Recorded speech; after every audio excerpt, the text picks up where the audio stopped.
The date was Friday, March 25th, 1977. The location was Lensbury Sports and Social Clubhouse, Teddington, Greater London, UK. The police briefing was being held in a small room in the pavilion. The air was tense with excitement. The officers present had been working toward this moment for almost 2 years, and it was time to raid the suspected LSD laboratory at 23 Seymour Road, Hampton Wick, Kingston upon Thames, a short drive away from the briefing location. The raid had been brought forward because it was known the suspects at Seymour Road were flying out of Heathrow the next day. Detective Inspector Dick Lee led the briefing, and all present hung on his every word. The small raiding group consisted of several Operation Julie detectives, including Stephen Bentley and Eric Wright, who had been undercover in rural Wales on the wider inquiry. Also present were a small group of scenes of crime officers who were going to search the house and gather evidence. The officers left the briefing and took up position. The raiding party had split up. Some went to the front door, while others went to the rear of the house that was in darkness. It was 8:05 p.m. exactly, and Detective Constables Bentley and Wright were in the group that clambered over a fence at the back of the large detached house. As the two approached the French windows, Stephen turned to grin at his mate and colleague, Eric, who was alongside him. There was a cry of "Geronimo!" in Eric's unmistakable Gloucestershire burr. Then one of the officers swung a large bar, breaking the glass windows.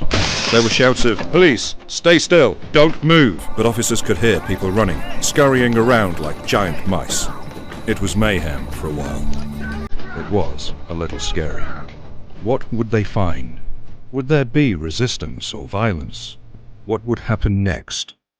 For Detective Constable Stephen Bentley, it was a life-changing experience, and it all started with a phone call he received from Detective Inspector Dick Lee, the operational commander of the newly formed secret Operation Julie Squad, back in April 1976.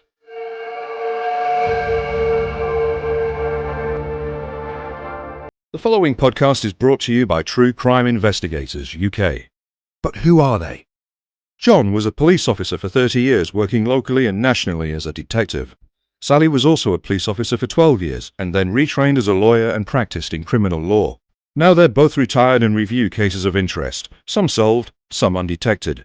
Throughout this series, they'll discuss the cases they're reviewing and interview relevant parties including police officers, suspects, witnesses, and experts. The next case for review is the counter-drug investigation, Operation Julie, which took place in the mid-70s, and an interview with one of the undercover agents involved in the investigation, Stephen Bentley. Well, we'd just like to say welcome to everybody, all of our listeners, whether you're new to us or not. And we just want to say that we're really pleased with the progress of the series. We've been so well received. We've had a lot of interest and we've had some good reviews as well. So what do you think of the response, John? Well, we're absolutely astounded as the worldwide coverage that we received, and the fact that we're now talking to other podcasters in the crime community, Australia, America, all parts of the world, in fact, and we just can't believe how we've taken off, and mainly because of the lockdown, of course. Technology's sort of come to the fore. Everybody's now on Skypes and other types of media, which has made it fantastic for us, hasn't it? It has, yeah, and we've been dragged into the 21st century, whether we like it or not. So within our podcast series, we want to cover all kinds of serious crime, not just the murders, but in particular, we've got an interest in undercover policing, haven't we? And we're interested in the work that undercover officers do and the pressure that brings, and then potentially the danger that brings with that kind of work. And with that in mind, we decided to bring Operation Julie to the podcast. Both of us had read a book called Undercover Operation Julie, The Inside Story.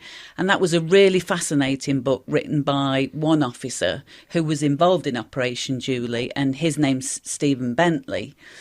And so we sort of conducted some research around that, didn't we? And what we found was that there was a Detective Inspector Dick Lee in Thames Valley Drug Squad, and he was putting together his sort of annual report, and that would be late 1974.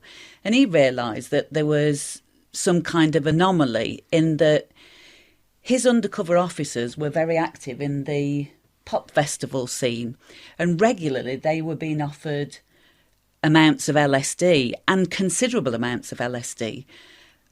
The anomaly arose when there were no police seizures of that drug. So therefore you got the unusual circumstance where you got LSD in circulation, but no intelligence regarding the UK drug scene and the use of LSD. So that led him to continue his enquiries, and he concluded that somewhere in the country there must be production of LSD. Yes, that's right. Or potentially some may be imported, but primarily he concluded that there must be a factory illicitly making this drug. That's right. And during the course of his investigation, his evidence gathering, there were certain names that kept cropping up. Those names were Richard Hilary Kemp, and he was a chemist who'd successfully synthesised LSD in the late 1960s. And then there was his partner, Dr. Christine Bott. She was a GP, so two very clever people. And then the other two names that kept coming out were Henry Todd, and he was also known as George, and David Solomon. And at some point, they were all based in Cambridge.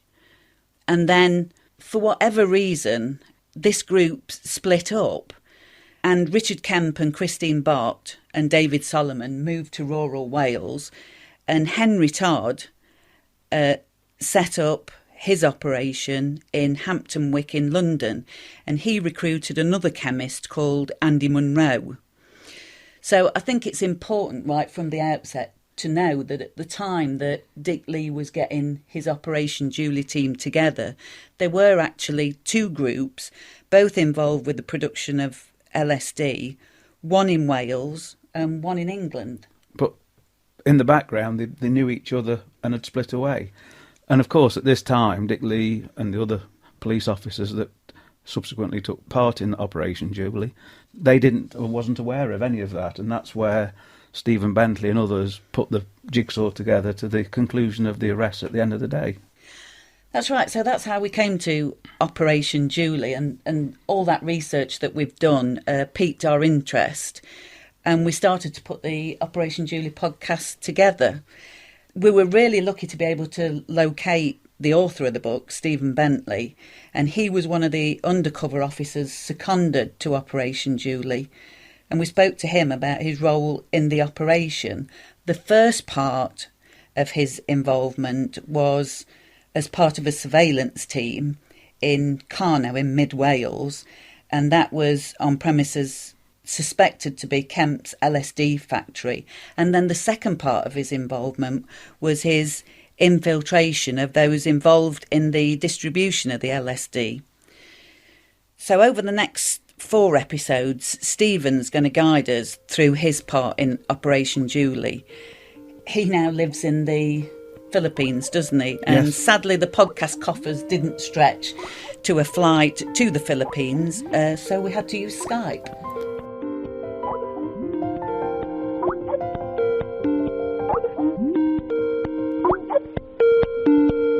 Steve, thanks for joining us, and you're speaking to us from your home in the Philippines. I'm guessing your view out of your window is very different to the view out of ours. It's a grey, overcast, rather cool day here. How's your outlook?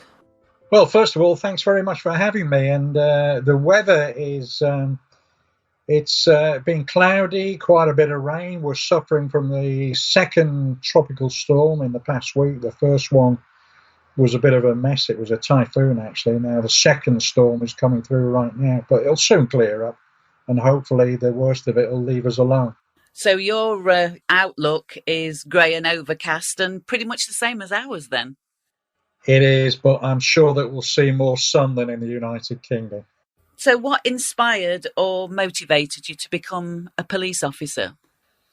Motivated is probably a more accurate word than inspired.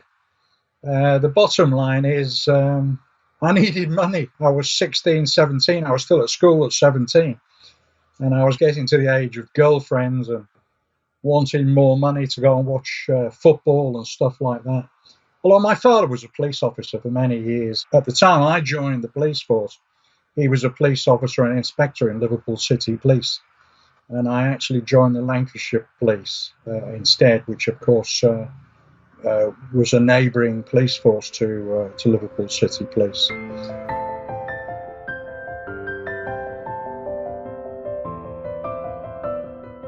Later on in your career, you moved to Hampshire. Can you tell me what happened and how you became involved in Operation Julie? When I first went to Hampshire, for want of a better expression, lost my CID status and had to start off all over again in uniform in Hampshire, clawed my way back onto CID. But my first posting actually wasn't the divisional CID, it was the drug squad.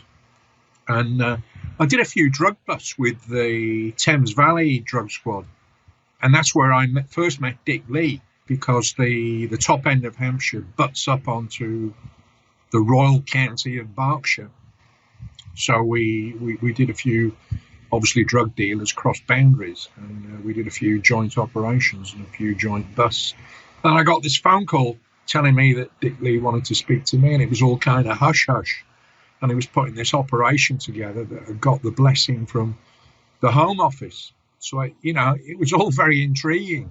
Ended up meeting with him in Devizes, and that's where Dick Lee laid his cards on the table. He said, look, this is going to be a joint operation with 11 police forces. It's going to be a massive drugs investigation. It could be dangerous. The operation, Dick Lee was Detective Inspector, is that right? He was the day-to-day operational boss as the DI on Operation Julie. And in overall charge was a guy called Dennis Greenslade, a detective superintendent from Regional Crime Squad, Avon and Somerset, based at Bristol. So the operation was put together, but leading up to why the operation came to be put together, what was the background there? I understand information came in from the USA or Canada to the UK, which prompted it to be formed. Is that right? Two things really merged together. In the 1970s, early 1970s, the free festival phenomenon started to proliferate all over the country, all over the UK. Thames Valley in particular had its fair share of those free festivals like Watchfield, and Thames Valley as a drug squad noticed there was a lot of acid, a lot of LSD. So Dick Lee got particularly interested in the source of the LSD.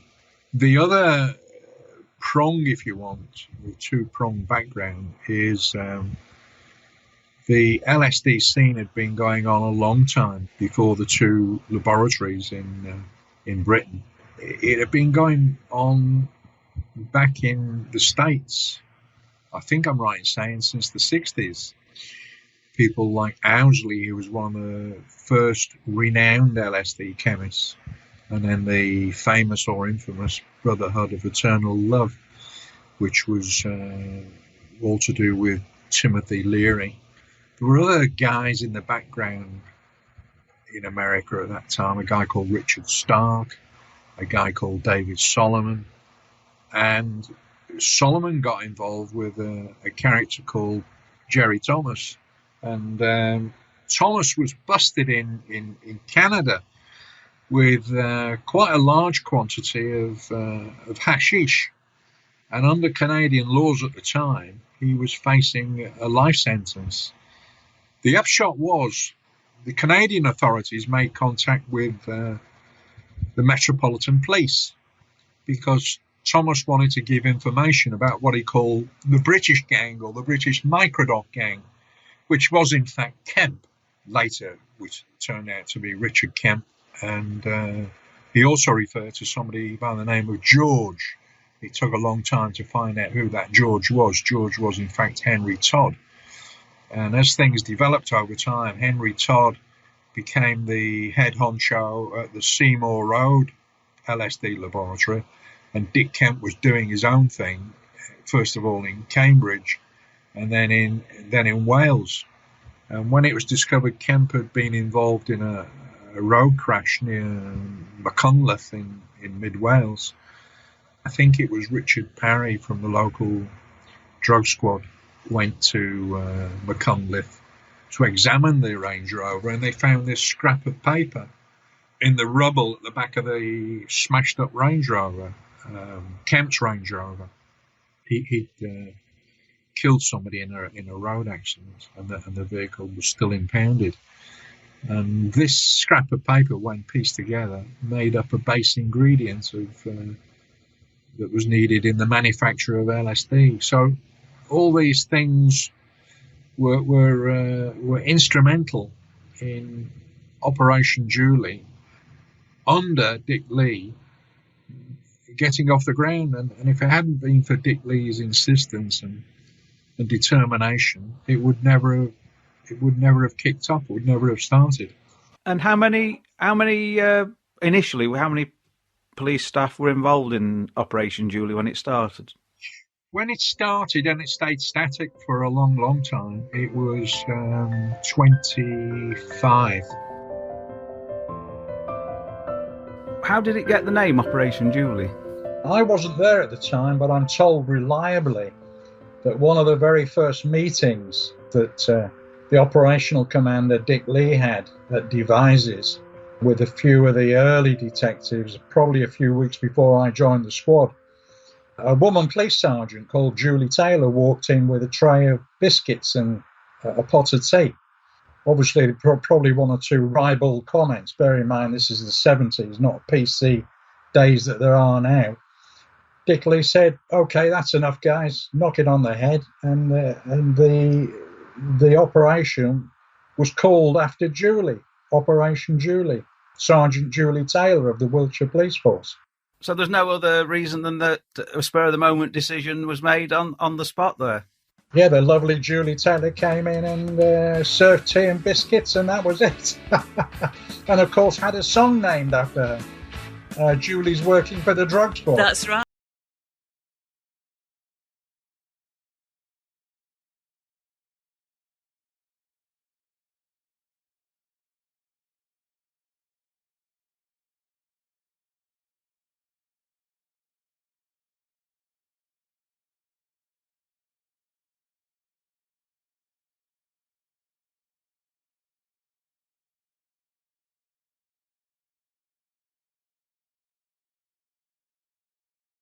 Come across LSD in my previous career, but basically for people who don't know anything about it, it's a chemically manufactured drug, isn't it? It's not grown like cannabis or heroin. It's a chemical composition, isn't it?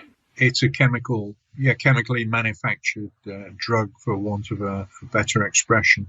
But you know, the stuff that Kemp was making was very high purity, and he stumbled across the synthesis process purely by accident. But as a result of his discovery and the way he manufactured his LSD, it ended up in being some of the purest LSD ever known. And what's the effect on people that take LSD? Well, it'll make you hallucinate. That's the basic effect, and it's a long, long period of hallucinations. But it's not just hallucinations. I mean, I've never used it. I've never tried it. Never wanted to. I was a bit scared, really. And you know, the thing with it is that it's not just a hallucination. It's how can I describe it? A lot of people. A lot of users of it talk about experiences where it's almost like a holy spiritual experience. Some of them describe kind of being in touch with a god, small g or large g. but it can also lead to paranoid thoughts and fear and the fear that people are actually talking about you and you could hear their thoughts and that sort of thing. This is why, and I stress, I mean, it's illegal. It still is illegal. So I'm not advocating its use at all. But this is where regular users of the drug would always advocate that you have a babysitter with you to keep an eye on you. And the interesting thing is that Dick Kemp, let's talk about Dick Kemp's acid, Richard Kemp's LSD, being very, very pure. The thing is, it doesn't exist anymore. And some of the stuff that's on the streets now, this, nobody's got any real idea of what's in it. It's quite scary, dangerous stuff. So, I'm not saying that Operation Julie was wrong and we did the wrong thing by breaking the gang up so that there's no more pure LSD. I'm just making the point that what's replaced it is unknown. It's an unknown quantity and probably highly dangerous. So we're at the stage now where Stephen's been seconded to Operation Julie. And it's fair to say that we've never worked undercover as such, have we? We've done observations where we're in plain clothes and we go to watch to see if there's any criminal activity that would cause some concern. And you've been heavily involved in surveillance, haven't you? For many years I was on a unit that was their daily role, and it's a specialist activity because it's not straightforward. It's easy to try and pretend that you're invisible when nobody is, and of course the art of surveillance is to blend into the background and not be seen but not noticed. That's the key words that are always used in the training. So for many years that was my thing, and as we'll hear, that Operation Julie had to quickly gain these skills so that they could start observations on the premises that they suspected were being used for the illicit production of the LSD. Yeah, I tell you what, John, I'm just having a bit of a flashback now, because I do remember in the 1980s there was a club, and at this nightclub they were supposed to be facilitating the distribution of drugs. And there was myself and another policewoman, and we were tasked with going to this club as customers, if you can imagine that, and observing what we could to ascertain if they actually were distributing drugs. So where the club was, we were from out of that area, so we didn't think that anybody would know us, and we were only young. Back in the 1980s, we were only young at that time, so we thought we could pass ourselves off as bona fide club goers. And suffice to say, we got all dressed up. We had a cover story about who we were, where we'd come from, and what we were doing there. And there was lots of planning went into it. And then the night arrives, and we go to this club. Both of us, sharp intake of breath, and we walk boldly up towards the door. And I remember we were getting our money out to pay the entrance fee, but the first people we got to negotiate were the doorman. And that's when the planning fell apart, because apparently one of the regular doormen had been replaced by a last minute substitution. And to our horror, it was a well-known criminal from the town where we worked. And not only did we recognise him, but he recognised us straight away. And he smiled at us, called us by our names, and even opened the door for us. And then you're in a situation, well, what do you do? Well, we couldn't walk straight out again. We got to see it through. So we actually went in to the nightclub, followed by our well-known doorman, who went straight to see the manager. And what followed was a flurry of activity by the staff. Needless to say, we didn't see anything happen. And after the passage of a suitable time, we both left. And the report that I wrote for my supervising officers was what can only be described as a short one. Being as we were rumbled before we even got inside the door. So it just shows you that best laid plans and all that, it's not an easy job.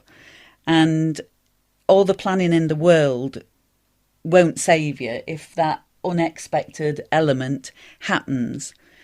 I mean, when we look at that job that myself and my colleague were going to do, that was just a 1 or a 2 night job.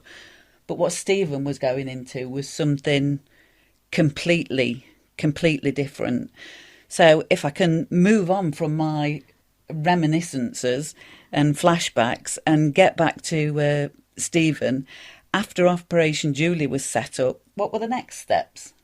Well, the next thing was to conduct surveillance on Plaslissin at Carno, which is located in mid-Wales, just west of a larger town called Newtown, as Stephen continued to explain to me.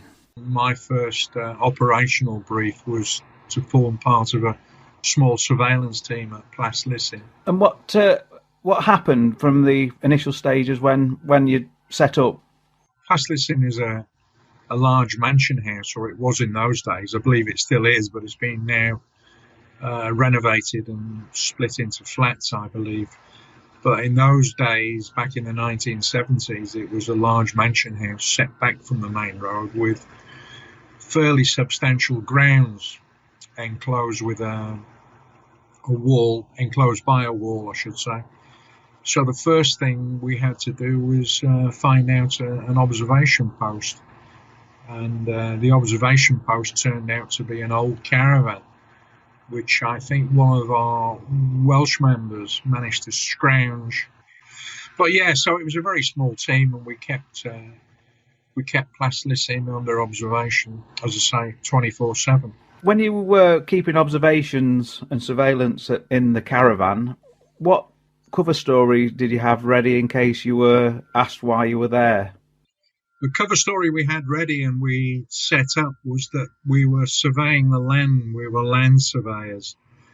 I have it in my mind all these years after the event that we were looking for coal seams. But I seem to remember somewhere else, or seeing or hearing somewhere else, that one of my colleagues said that we were looking for oil. We'd set ourselves up as surveyors, and we had theodolite and plans all spread out on the table in the caravan. And Terry Stokes actually had addressed a letter which the post office, the Royal Mail, were clever enough to find us and deliver it to the caravan, because it was addressed to the land surveyors or something like that, the caravan, and gave a location. And the postman found us and delivered it. So that was all kind of to help our cover story, because the postman in these rural areas is very much a part of the community. And the postman would no doubt be asked by inquisitive people, well, what do you know about it? So the letter would go a long way to explaining our presence to curious individuals. How did the inquiry focus on Plaslissin, and who was the players in that observations, if you like? We found out that Plaslissin, the papers, the purchase papers, were in the name of a Paul Anaboldi, an American. We discovered that, and Paul Anaboldi was big pals with Richard Kemp and Christine Bott. And we suspected, or Dick Lee suspected rather, even at that very early stage, that Plaslissin was the LSD laboratory operated by Richard Kemp and Christine Bott, with Anaboldi keeping guard. And do we think that was because of the LSD in America at that time was a lot more prevalent than here, and would he be the link between America and the UK? He was part of the link between America and the UK, but the link goes back to it's not just America. The link goes back to Onaboldi, Richard Kemp, and Ronald Stark, and that link goes back to Paris, where Stark eventually employed Richard Kemp to manufacture LSD in Paris. And that's where, by the way, that's where Richard Kemp experienced his eureka moment, where he discovered a new way to synthesize LSD, which produced a much purer yield. So there was the connection. And those connections, Onaboldi was American, Stark was American. Throw into that mix David Solomon, who was also American. And Solomon and Stark in particular had strong connections to the Leary and the Brotherhood of Eternal Love organization in America. Very often you have to just take the bull by the horn, see what you can find and see where it leads you to. That was basically what happened, wasn't it? Well, it was. Dickley was satisfied. Well, as I've already said, he had a hunch, more than a hunch, that LSD was being manufactured by Bott at Plaslissin at the mansion. I keep calling it a mansion because it was a big house. It was a mansion, and as I say, it turned out he was right. So the first step was to put the whole mansion and the people therein, the people I've mentioned, under surveillance, which is what we did. And we watched the place constantly, night and day. We had some decent equipment, some decent photographic equipment, and anytime there was any movement, we took photographs. And then at night we could see, there was very little to see at night apart from, we often saw Onaboldi, it turned out to be, sat at a lighted bedroom window on the top floor of the house. And his job, we were later to discover, was to keep guard, to keep watch. He was the watchdog. But apart from Christine Bott and Richard Kemp going to and from occasionally in their old Renault, Christine was always the driver.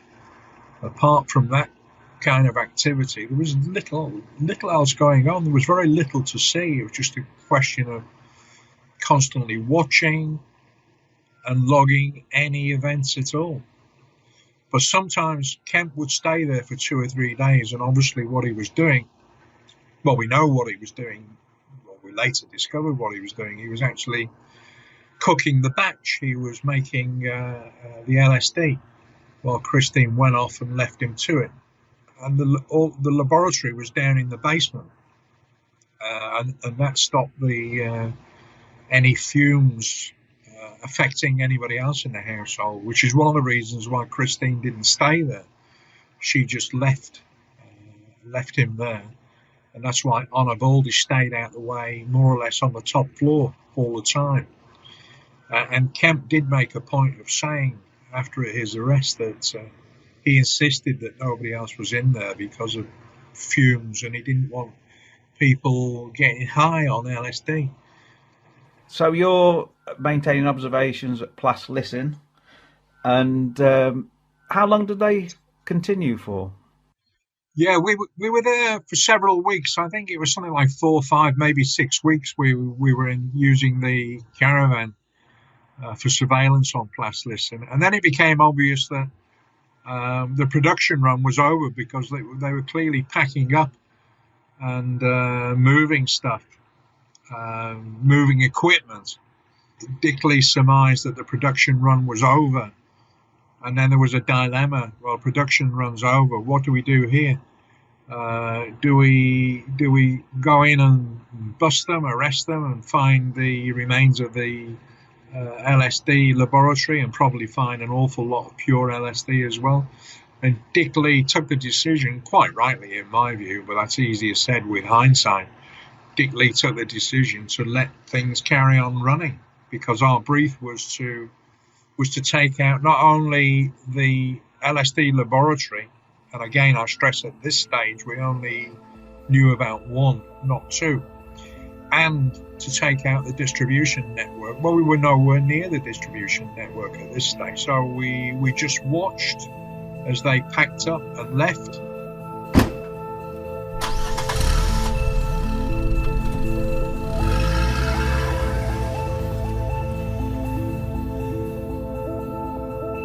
We went to Plaslissin, didn't we? And the place has changed from what Stephen describes it being.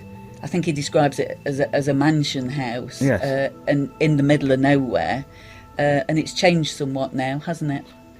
Yes, quite. The time of Operation Julie, there was newspaper articles subsequently when the operation was finished, and I think Stephen's got some in his book, I think.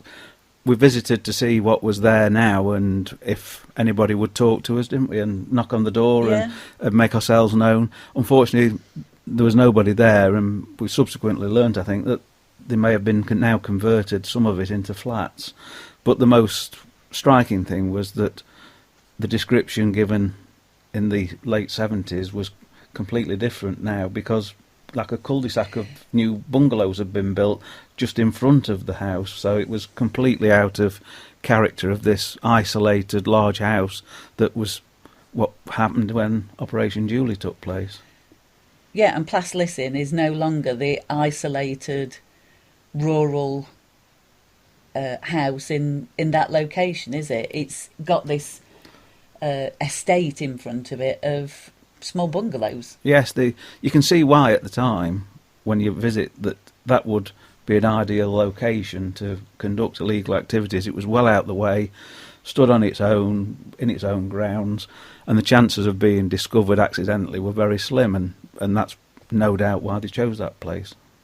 Yeah, and while the observations that Stephen's team were undertaking at Plaslissin, watching the comings and goings of Richard Kemp and Christine Bott, there was also other officers that were keeping observations on Kemp and Bott's house back in a small place near Tregaron, which is about 50 miles away from Carno. And to facilitate that, they rented a cottage called Bronwyd, didn't they? Mm-hmm. And that was pretty much near to Kemp and Bott's cottage, so that they could eavesdrop on them. So while Stephen is watching them coming and going from Plaslissin, there's another team watching at the other end, them coming and going from their own cottage. Yeah, it's quite clear that Operation Julie was made up of many parts taking place all over the country, really, but particularly Wales and London. And no doubt Stephen Bentley's involvement, which we will subsequently learn, was only a small part of a big picture. And it's quite clear to me when you visit Plaslissin, the localities out the way, and then interestingly, Kemp and Bott, who live near Tregaron, some 50 miles away, were clearly trying to distance themselves from Plaslissin. The people of the Plaslissin area, if they did see them, wouldn't recognise them, and they've distanced themselves 50 miles away to sort of keep their cover running and not be discovered. That's right, and as we've heard from Stephen, they came to a point where it was apparent that they were packing up, and there's a really difficult decision to be made at that point in an operation, isn't there? That do you move in and arrest then, or do you let it run? And obviously, as Stephen's told us, Dick Lee let the matter run. That's a brave decision to make, isn't it? Any major inquiries involving planning and a bit of luck on your side, that you're at the right place at the right time and witness something that you can really use as evidence against these people. But surveillance is, and particularly at Plaslissin, it was the early days of Operation Julie. Clearly Stephen Bentley, on the surveillance team as he was then, prior to going undercover, his objective with the others was to see what we call in police speak is the lifestyle of the people who live there. Who's living there? Where do they go? When do they come? Who do they visit? Who visits? And you build up a picture of what is actually going on. And as that picture develops, the commander of the team, which was Dick Lee and other people above him, would have to make a decision as to which direction now the surveillance and the observations take. Have we seen what we think we've seen, or do we need more time? And it runs the risk, as it did in this case, that you give it a little bit too much time and they pack up and leave, which they did. And of course, if you jump too quickly, you may catch these people at Plaslissin. But Dick Lee, I'm sure, was aware from how this has developed that there was more to them than these at that location. And you want the bigger picture to mop everybody up as best you can. And decisions are made, events happen, some work, some don't, but they live to fight another day. And that's what happened here. So after having seen all the suspects pack up and leave, what would happen next? And Stephen continues the story from here. That was it. We waited probably about another week. There was no sign of any movement whatsoever, no lights on in the place. So Dick Lee gave us the go-ahead to break in and have a look around, or a nosy round, and we did. And we decided that that night was as good a night as any to go in.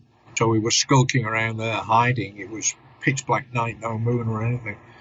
And I had this bright idea of throwing some gravel up at the window, a bedroom window, thinking, well, if there's somebody inside, surely they'll hear that. And a light will come on. Anyway, no light came on. There was no sign of any movement. So we went in. First of all, we decided the easiest point of entry was down a slightly grassy slope. And there was a very small door to the basement. And me being the tallest guy, we decided to stay outside. I didn't want to bang my head on low beams in the basement. So Terry and Di went in and had a scrape around for forensic samples and put them into exhibit bags, scraping stuff off the walls and this, that, and the other. And we also took some residue. When they came out, Di Reese took some residue out of the drain pipe that led outside and found the dead rodent. And when the rodent was examined at the forensic laboratory in Aldermaston, he confirmed that the rodent had died of an overdose of LSD. And a lot of the other residue samples off the wall, the plaster scrapings and paint scrapings and scrapings from timber racking, they all contained traces of LSD. So we knew then for certain that an LSD run had in fact happened at Plaslissin. That was it. Carno was wrapped up. On to the next thing. So it must have been quite a disappointment at the time when all this operation was up running and you're getting progress observation-wise, and then it suddenly ceases. A backward step, as it must have felt at that time. Good question. Good observation. I think you can tell by my response that I never actually thought of it that way before. And I think one of the reasons I'd never thought of it that way before, never did at the time or even now, is because at the briefing back at Devizes in Wiltshire, Dick Lee briefed us all. After the Plaslissin surveillance, the focus now switched more to the distribution network. And more or less simultaneously, the name Henry Todd kept coming up because we had some very early surveillance on Henry as well, Henry Todd, at British drug houses in Enfield, North London, where he was buying certain basic precursors for making LSD. And it was following up on Henry Todd that we eventually got to discover that there was a second LSD laboratory operating in southwest London, in Hampton Wick. Steve had mentioned British drug houses, didn't he? And they were a legitimate a legitimate company, weren't they? Yes, when anybody makes LSD and amphetamines, basically they're using chemicals and products and laboratory equipment, which is standard stuff available, legitimately sold at companies throughout the country. British Drug Houses was one of those. I think it was at Enfield where they highlighted that some of the gang were obviously buying products from them. Now, to make LSD, obviously you need the knowledge of how to make it, which clearly these people had. You know, there were chemists, there were doctors, they were highly trained.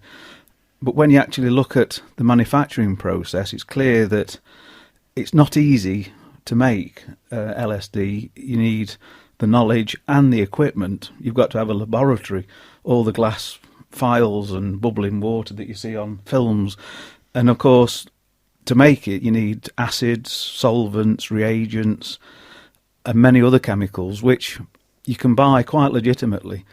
At that time, of course, drugs were in the early days in the population of the UK.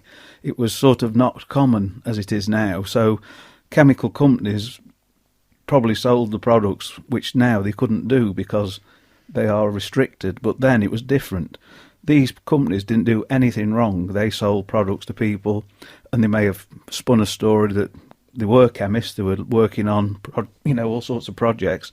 So that's where they bought a lot of the equipment. And when you look into the manufacturing process, it's quite clear that it's very dangerous. Some of the chemicals explode, some catch fire, and also some are cancer-causing drugs.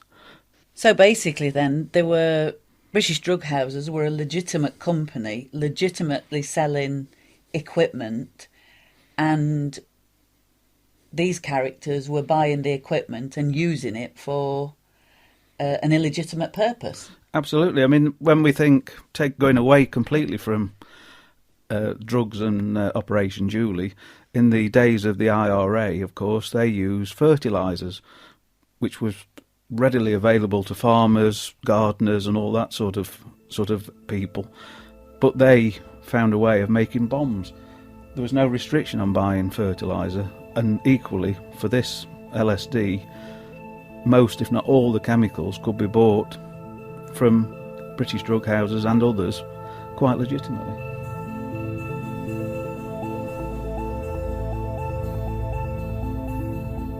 Bott and Kemp have gone back to their cottage that you've mentioned. What's the next step? Is it the infiltration, or is there more work done on Kemp and Bott to see what they're up to and where the laboratory went to? There was part of the team digging and digging and digging, making inquiries about Kemp and Bott, and at the same time, the same kind of inquiries were going on about Henry Todd. This is the man, by the way, that was referred to as George, only George, by Jerry Thomas, the informant that we mentioned. Jerry Thomas, the man who'd been arrested in Canada. So all those inquiries were going on, and some early surveillance was going on of Henry Todd, as I say, both at the British Drug House in Enfield, and also he had an address in West London. And so we had an observation team watching him going in and out, watching his movements there, and we were watching him whenever he made a trip to the British Drug House at Enfield. But all of these things were ticking along in the background. I think I'd gone home for a few days after Plaslis in Carno and was wondering, what next? And I got a phone call from Dick Lee asking me to come into the office on the Monday or make sure I was there at a certain time. And it was then that he went through my next role, which was where I first met Eric Wright, my undercover buddy. And Dick Lee told us what he had in mind for us, gave us an option that we could accept it or decline it. So that was the next stage for me personally. You mentioned that you had to visit Dick Lee by appointment and he had a job for you to do. I understand that was the infiltration process. Could you tell us what happened? Yeah, I got the call from Dick Lee, as I mentioned, and made my way over to Devizes, and there was just me. There was just myself and Dick to start off with, nobody else. And he was very quiet, and he said, "Oh, I'm expecting somebody else." He said, "I've asked Eric Wright to come along." He said, "Do you know Eric?" I said, "Obviously I know of him. I know he's on the squad, the Operation Julie squad, but I've never met him before," which I hadn't. Never ever met Eric before. Anyway, we waited a little while, and Eric turned up, breezed into the office, and I thought, "Oh my goodness, what have we got here?" He looked like an extra out of a Viking film, great big shock of fairly long red hair and a very fierce red beard, and built like the proverbial brick. I won't swear. Brick something house. Stocky guy with this very pleasant, lilting Gloucester accent. He was seconded from the Avon and Somerset force, but he was actually a Gloucester man from Gloucester, neighbouring Gloucestershire. And we sat down. Eric went morning gov in his usual way, and Dick Lee started to brief us as to what he wanted us to do, which essentially the way he set it out was he said, "Look, I want you two to go undercover and infiltrate this very rural, small Welsh community." And first time I'd ever met Eric, first time I'd ever heard of the place name, Llandowie Brefi, and forgive my pronunciation if that's not classic Welsh, but it's near enough, or it's the best you're going to get from me anyway. And I'd never heard of Llandowie Brefi, never heard of it at all. And he explained how rural it was, that, there were just a few houses and a pub and a church or a village post office, and that was it. He said, and the place is surrounded by mountains and sheep. So one of us or both of us said something along the lines of, "Well, what's in it for us? Why are we interested in this place?" And that's when he broached the subject of Smiles, whose real name was Alston Frederick Hughes, a native of Manchester that had lived in Birmingham for a long, long time. And he said Smiles is near the top of the tree, the distribution tree. He's one of the main dealers, one of the main distributors of LSD. He said, "I want you to get close to him, just be my eyes and ears on the ground." And it was always made clear to us right from day one, right from this early stage, that Dick Lee had seen enough information, the intelligence on Smiles, to know that it was extremely unlikely that Smiles was ever going to deal with us, even if he managed to trust us completely or accept our cover story, that he wasn't going to deal with us. So Dick made it quite clear that, just be there and be my eyes and ears, because I may need you. So that was the brief, really. It was a fairly straightforward brief. I think he said, "I'll give you a week or two to think about it." He said, because, it could be dangerous.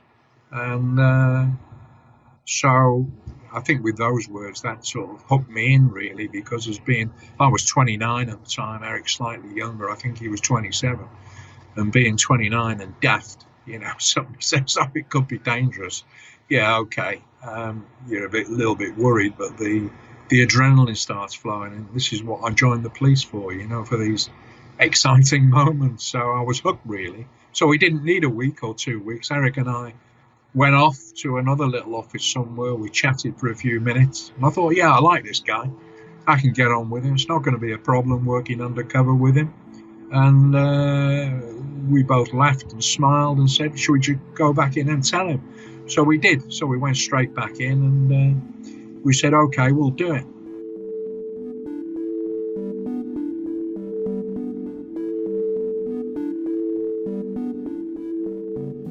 We've got to the stage now where Stephen's met his new undercover partner, and he's going to be spending a lot of time with that partner. That's Eric, and they've now been given their target, and that's Smiles, a person who we'll soon discover he actually became very close to. As Stephen says, he was young, a young man of still only 29 years of age, and he was given this role which was very unusual at that time. Undercover policing wasn't normal, and this was one of the, if not the first major investigations using undercover police officers. Today that will be completely different with the training that's given, but back in the 70s that's what they did. They didn't have any training as such. There wasn't any training courses to go on. So Dick Lee had asked Stephen and Eric to take on the role, gave them the options that if they didn't want to do it, to say so. But because they were keen, interested, they jumped at the chance and took on the job and went forward from there. They didn't know who they were infiltrating. They'd never met any of the gang, as far as I'm aware, in particular the main target, Smiles, who they were sent to infiltrate. He was unknown to them and the police generally, and nobody knew what his reaction would be when he was approached, whether he would be very dangerous or apprehensive. It was totally unknown. And Stephen and Eric were very brave for taking this on, and very successful, no doubt, as we'll hear. So at that stage, the inquiry was diverted away from Plas-Lissin onto its new role of infiltration of Smiles. Yeah, and I think in any police work that you do, you need that confidence and you need that self-belief as well. That's a really important part, isn't it? Well, if you approach anybody and you show signs of nerves or apprehension or any sort of fear and give out the wrong vibe, as we'll probably say today, Smiles and others would pick that up, and even if they didn't think you were an undercover policeman, they might think, well, who are these people? Bearing in mind that it's not just the police that may look at these. Custom and excise may be involved. There could be other gangs trying to infiltrate them to steal the drugs, which isn't uncommon. Very often these drug dealers are more scared of other gangs than the police. So confidence and fitting in with your surroundings, like they did, is the way to do it, and that's what they were sent to do. Yeah, and I think that's a good way of putting it, fitting in with your surroundings, because basically when you're living undercover, you're living a lie, aren't you? Of course, you're somebody you're not, and being the right person in the place, fitting in is part of the battle, and that's what they were sent to do. The story and the investigation of Operation Julie will take up the next 3 episodes, and Stephen will continue to tell us about that investigation and his part in that investigation. And the next 3 episodes will be released every 2 weeks on a Monday until the story is complete. So if you haven't already, make sure you are subscribed to our feed so you can get them as soon as we release them.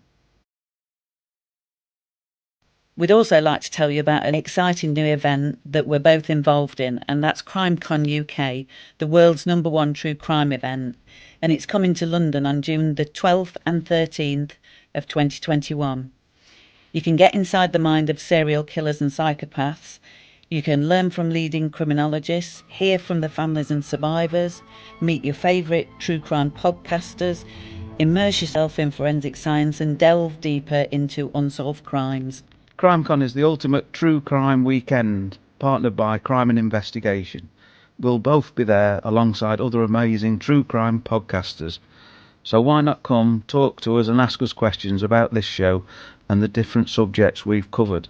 The tickets are on sale now, and we have an exclusive offer where you can get 10% off the ticket price when you use the code INVESTIGATORS at the checkout. So for more information about getting your ticket, visit crimecon.co.uk. But before that, join us for the next episode of True Crime Investigators, when Stephen will be talking about how he created his new undercover persona alongside his partner Eric and their first meeting with Smiles.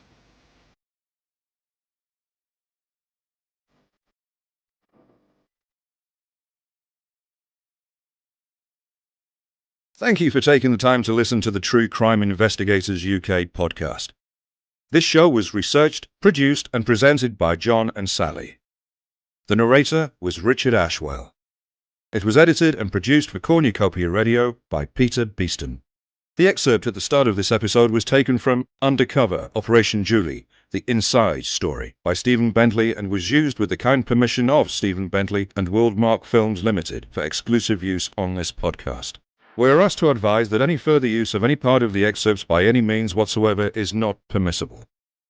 You can find out more information and case notes about Operation Julie by visiting our website at truecrimeinvestigators.co.uk. On the website, you'll also be able to send us messages, discover subscription links for all podcast platforms, and follow us on all our social media accounts. Make sure you subscribe to this feed so you can automatically get new regular episodes as soon as we release them. And also, if you enjoy the series, we'd really appreciate you leaving a review or star rating in your favorite podcast application. Your support will help us grow and expand our true crime investigations even further. Thank you.